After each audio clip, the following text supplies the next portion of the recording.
नमस्कार। आप सभी को स्वागत है अन्वेषण की इस चैनल पर। आज हम बात कर रहे हैं previous year question paper and दोबारा आपके सामने बैंकिंग इन इंडिया टॉपिक को लेके मैं यहाँ पे आया हूँ।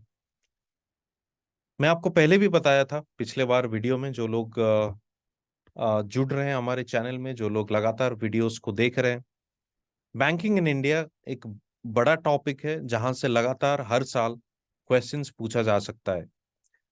एवं आगे आने वाले साल में जो भी प्रीलिम्स दे रहे हैं 2024 या 25, जब भी आप दे रहे हैं, आपके लिए इकोनॉमी पॉइंट ऑफ व्यू से इकोनॉमी के सब्जेक्ट में एक इम्पोर्टेंट चैप्टर हो जाती है बैंकिंग इन इंडिया।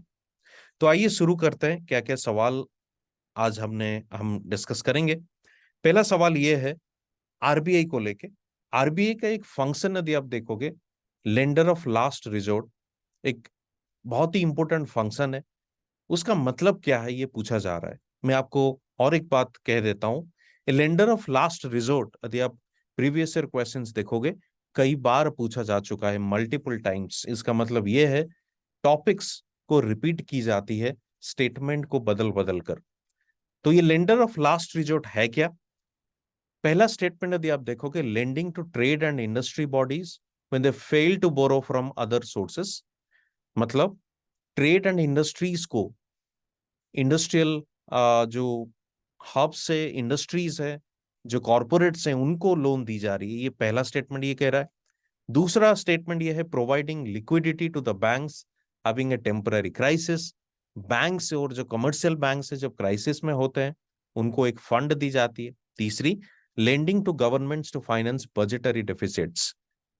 जब सरकार की डेफिसिट होती है बजट, मतलब सरकार जब ज्यादा पैसे खर्च करती है in comparison to its income, उस टाइम पे उसको लेंड या लोन आरबीआई देती है। आप यदि तीनों स्टेटमेंट को देखोगे, जो सेकंड स्टेटमेंट है providing liquidity to the banks having a temporary crisis, ये सही है।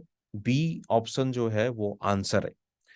लेंडर ऑफ लास्ट रिसोर्ट का मतलब सिंपली यही है, कमर्शियल बैंक जब क्राइसिस में होती है, जो अल्टीमेट अथॉरिटी होती है जहां से उनको मदद मिलती है, वो है आरबीआई। इसलिए आरबीआई को लेंडर ऑफ लास्ट रिसोर्ट ही कहा जाता है। चलिए नेक्स्ट क्वेश्चन में हम देखते हैं कि गवर्नर जो आरबीआई के हैं, आरबीआई के जो गवर्नर है, उनको अपॉइंट कौन करती है? Central bank. ये पहला स्टेटमेंट ये कह रहा है। दूसरा स्टेटमेंट ये कह रहा है कि सेंट्रल गवर्नमेंट आरबीआई को कंट्रोल करती है, निर्देश देती है, डायरेक्शन देती है आज पर the provisions of the constitution. संविधान के कुछ नियम के अकॉर्डिंग उसको निर्देश देती है, कंट्रोल करती है। आप यदि संविधान उठाकर देखोगे, इस तरह से कहीं भी इस तरह से कोई भी बातें नहीं की गई है या डिस्कस नहीं किया गया है, प्रोविजंस नहीं है जिसके तहत सेंट्रल बैंक आरबीआई को गवर्न करेगा या कंट्रोल करेगा या निर्देश देगा या रेगुलेट करेगा।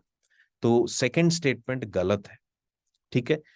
पहला जो स्टेटमेंट ये है कि गवर्नर सेंट्रल बैंक के द्वारा ही अपॉइंट की जाती है, ये बिल्कुल सही स्टेटमेंट है।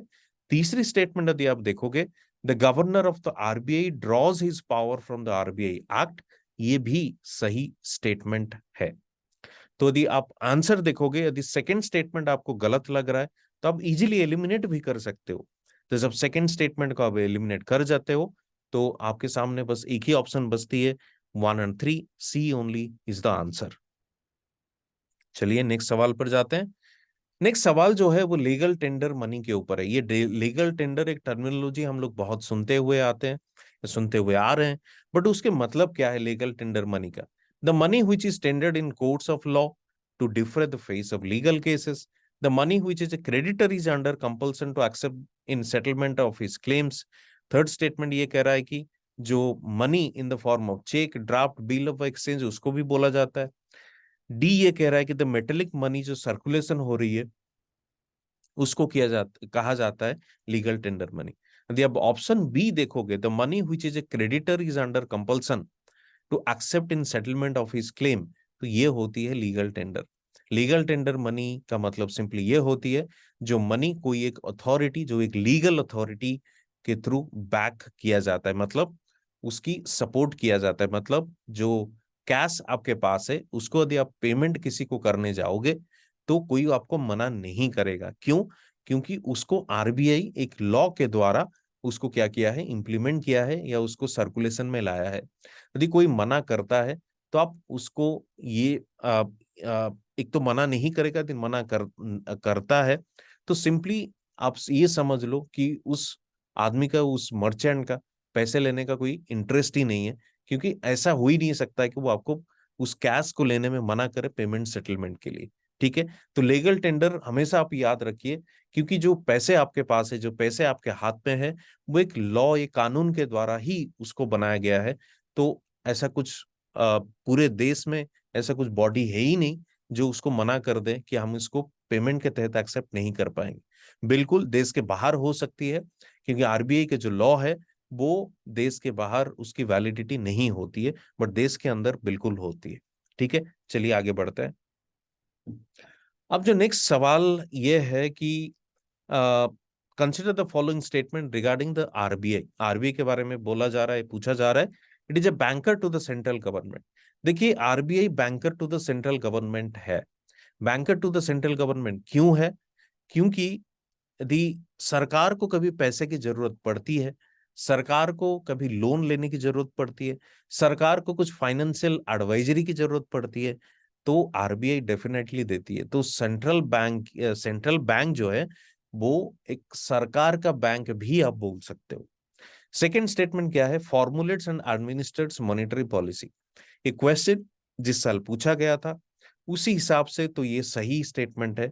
बट अभी यदि ऐसे क्वेश्चन पूछा जाता है कि RBI formulates and administrates monetary policy, तो वो स्टेटमेंट गलत हो जाएगी। क्यों?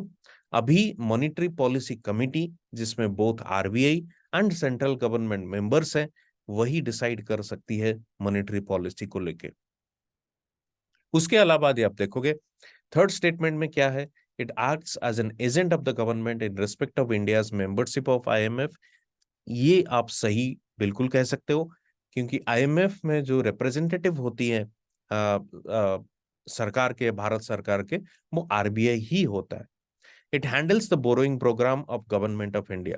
जैसे मैं आपको बता रहा था, सरकार को यदि लोन चाहिए होता है, वो चाहे सेंटर हो चाहे वो स्टेट हो, वो आरबीआई से ले सकते हैं, या आरबीआई उनके बिहाफ में लोन मार्केट से उठा सकते हैं। ठीक है,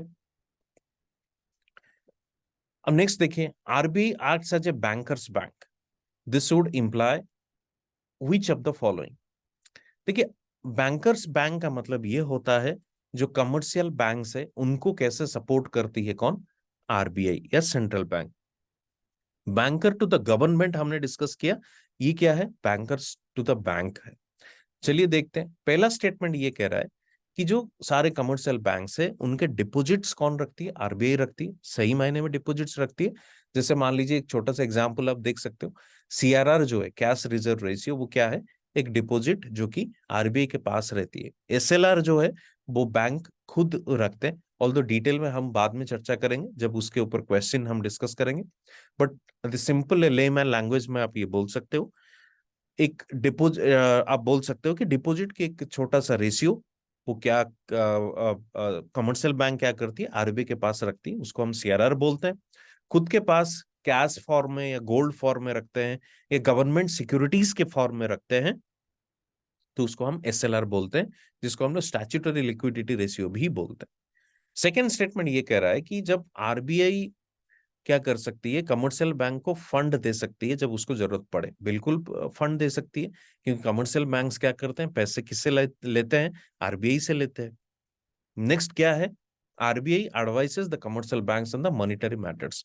डेफिनेटली कमर्शियल बैंक यदि किसी प्रॉब्लम में हो, कुछ उसको सलाह की जरूरत है, कुछ भी as such matter financial related हो, तो वो आरबीआई से डेफिनेटली ले सकता है। तो द आंसर आप देखोगे तीनों स्टेटमेंट सही है, 1, 2 एंड 3। आज के लिए इतना ही। हम फिर मिलेंगे एक दूसरा वीडियो में, दूसरे टॉपिक्स, दूसरे क्वेश्चन के साथ। आपको यदि वीडियो अच्छा लगा, आप कमेंट सेक्शन में जरूर बताइए। हमारे वीडियोस को लाइक करिए, शेयर करिए, सब्सक्राइब करिए चैनल को। और ये टेलीग्राम, मेरी टेलीग्राम चैनल का क्यूआर कोड है, आप इसको स्कैन करके आप मेरे चैनल एक्सेस कर सकते हैं। और वहां पे मैं ये जितने सारे प्रीवियस क्वेश्चंस है उसके पीडीएफ अपलोड कर दूंगा। तो यदि आपको डिफिकल्टी होती है फाइंडिंग करने में या ढूंढने में, तो बिल्कुल मुझे मैसेज करिएगा, मैं डेफिनेटली वहां पे रिप्लाई करूंगा और आपको पीडीएफ वहां पे मिल जाएगी। और तमाम ऐसे अपडेट्स जो हैं यूपीएससी के तैयारी के लिए वहां पे दी जाती है, वो चाहे डेली न्यूज़पेपर रीडिंग से लेके बाकी सब कुछ आप वहां पे ज्वाइन करके देख सकते हैं। ठीक है, तो आज के लिए इतना ही, फिर मिलते हैं एक नए वीडियो में। Thank you all the best.